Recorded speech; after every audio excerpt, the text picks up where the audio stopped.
Hello everyone and welcome back to New Tech, and today we are going to talk about the new Honor 4 that comes in this month from Huawei.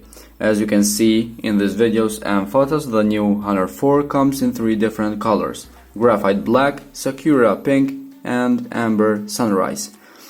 The Honor 4 supports Android 4.4 and above, also iOS 9.0 or above. It has a battery capacity for 91 mAh and it will charge in about 1.5 hours. It has Bluetooth 4.2. Also, the new Honor 5 is made from plastic and silicone rubber bands.